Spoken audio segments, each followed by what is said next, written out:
Hey, Guy here from Off My Bridge.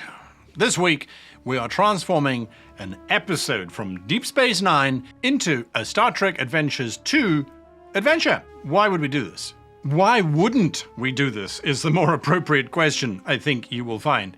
With so many episodes covering so many different things, we can take elements from these adventures and make them our own and make something new out of them by just drawing inspiration from them, especially if we are choosing episodes that weren't particularly memorable or lovable or strong. We can then do wonderful thought experiments where we try and fix them and go, I actually got a better episode out of that material than not. We're taking an episode from Season 1, Deep Space Nine, called Move Along Home. The Wadi from the Gamma Quadrant arrive on Deep Space Nine to handle first contact processes with Benji Sisko. He completely screws it up and they end up in Quark's playing Dabo. Quark cheats, the Wadi take offense and bring out their own game, and the 4 random personnel chosen from Deep Space Nine are sucked into this game world and have to basically move through it or move along home in order to finish it. The game's challenges are not particularly complicated and are designed for kids more than adults, in my opinion. Anyway, the characters at the end die and are released from the game, and then the Wadi go home. That's the long and short of it. In between, Quark and Odo fret and stress over the game because their choices in real life on Deep Space Nine affect the game and the players in the game. And they think that they might be killing them because the Wadi don't tell them that absolutely not. You're not killing the players. Their character in the game gets killed and then the player is released from the game at the end unharmed. Not a great episode. There was no resolution, and Benjamin Sisko was left looking like a cadet trying to handle a diplomatic negotiation. So how do we work with this? How do we take that and turn it into a stronger adventure for our players? Well, we're going to use the 5-step method, where we break the adventure down into 5 steps. Immediately what we're going to realize is that the role that Quark and Odo played was to create the false sense of trauma and tension. Quark and Odo believed that their actions in the real world had dire consequences for the people inside the game. We don't have that mechanic in Star Trek Adventures 2 in terms of the player characters seeing what's happening elsewhere. Wait a minute, we do SPCs. So the moment you introduce this game, your player characters, the main characters, get pulled into the game, and it's the SPCs who are then experiencing what's happening outside of the game. The first thing we're going to do is we're going to change the name of the Wadi, because otherwise your players are going to go, hang on a moment, we've seen this episode. So you're going to change them to the Idwa or the Dwai. Literally just use the same letters and just shuffle them around. It's amazing what you can come up with. So the Idwa are now in a first contact situation with your player characters. The biggest challenge in step 1 is meeting the Idwa and failing at that diplomacy check, or getting involved in the game somehow without the player characters knowing that it's a game, but with the SPCs knowing that it's a game. How do we do that? How do we orchestrate this whole thing so that it doesn't feel like it's railroaded, but so that it is tension building? Any of the player characters are going to probably have good insight, reason, command, presence. They're going to have those in spades. So if they are trying to make first contact with the Idwa, you could make it an extended challenge to get through to them. That's just a slow beginning. You could have it to just make it difficulty 5 and hope that the players don't get there. Again, yeah, they could. If they're desperate enough, they will. And if they are Starfleet officers and they're trying to make first contact, they're going to spend momentum and threat to make it happen. They're going to do their duty. An easier way is to have the Idwa completely faceless and speechless. And that first contact is they beam onto the player character's ship, or the player characters beam onto their ship, preferably the other way around, or they meet on neutral ground. The Idwa appear, tall, imposing figures. Make them resonate death. They wear black. spikes. They're dark, intimidating folk. The opposite of the TV show. They don't speak. There's no opportunity for the player characters to actually really meaningfully engage or influence these individuals at all. What they do is they place a sphere, or a cube, or a pyramid, or whatever you want to use. They place one of these devices in front of the player characters, push it towards them, and then hold up as many appendages as needed for the number of player characters that they are. The moment one of the PCs touches, grabs, lifts, scans, anything to activate the object that's been placed in front of them, they are immediately moved into this new space. We don't know what this new space is, and we need to leave it that way. We cannot set up that there is a correlation between them in a game and the real world. Not yet. We have to hold back on that tension. We need to keep that, because the player characters and the players, by extension, will think that they've been transported to somewhere else. This is good. This is great. So far, similar but already different. We're giving different semiotics, the interpretation of imagery, colors, forms, etc. The Idwa are now terrifying, and so this now raises the stakes immediately. The first challenge that the player characters should face needs to be something that will inflict stress. Significant amounts of stress. The players need to be aware, hang on a moment, this is not a simple little Ella Moraine 1, 2, 3, look at what I can see, Ella Moraine, blah, blah, blah, blah, blah. As cute as that was, and as fun as that was, we want this stuff to be serious. So this is where you might put in an extended task, where the players have to work through this. And every time they fail, they take stress. The room could be slowly flooding with gas, which happened in the show. It could be lasers start to slice across the room. It could be that the temperature starts increasing. All sorts of things could be happening. The player characters get through that. Then we need to hint that there is more at stake than them just getting through these challenges. Because otherwise it's just a challenge episode, right? Now we go to the SPCs, supporting cast. Here, the SPCs are left. The main crew have just disappeared. The Idwar are now standing, motionless. The SPCs have just seen these aliens do something to the lead characters. They would respond by demanding to know where they are, running scans, all that kind of stuff. And I feel like we should let that happen, because that is Starfleet protocol. And so the SPCs can run a scan for our command crew. Where have they gone?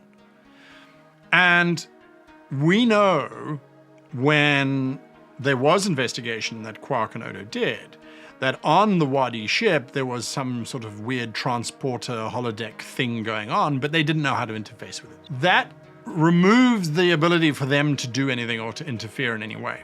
I think that that's the wrong thing. I think that what we should do is we should change it up, that the SPCs discover the bodies of the characters, the main characters, neurally linked to this Wadi or this Idwar thing. But the neural link is slowly damaging the player characters because they are not the same species as the Idwar. So the SPCs are now racing against that clock whilst the PCs are stuck in the game. What this does is it enables the SPCs to have drama and tension. It enables the PCs to have drama and tension. And so our players are in one dramatic moment on either side of this space. They know they're stuck in the game.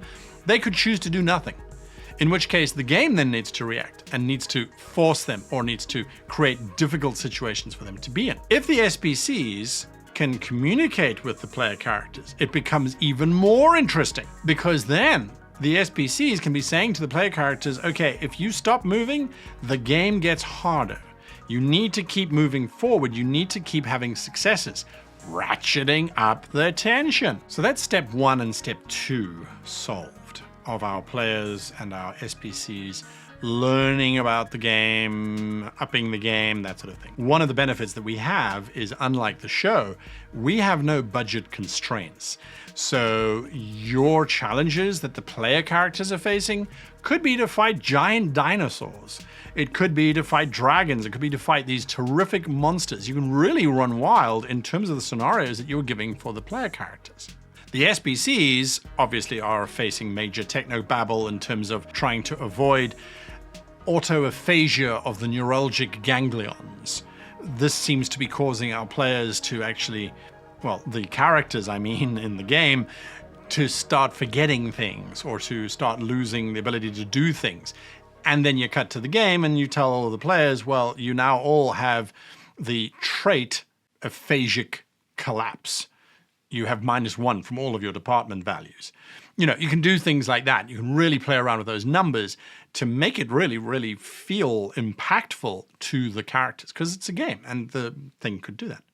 Now, step 3 is where we need to twist it. We need to change it from, it's not just this situation, it's worse. And it's not what you were thinking. So they need to discover other aliens in this game that have been stuck here for years. For years. What are the Idwar actually doing? Is this actually a game? Maybe it's not actually a game. And these other aliens that they encounter are from the Gamma Quadrant or wherever your particular aliens are from. And at first they are reluctant to engage with anyone because everyone dies. So why would I spend any time with you? But they're trapped.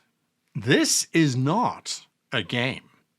This is an interrogation. And what's happening is the choices that the players are making are being used and analyzed by the Idwar to calculate and formulate how the Idwar would attack, would defend, would negotiate with the Federation. There's a lot more to this than it's just a novelty, it's just for fun. Because I never really liked that idea. If it was just for fun and amusement, why were the Wadi so reluctant to tell Quark, don't worry if they die, they don't really die, you just lose points, and at the end it's embarrassing that you've lost points.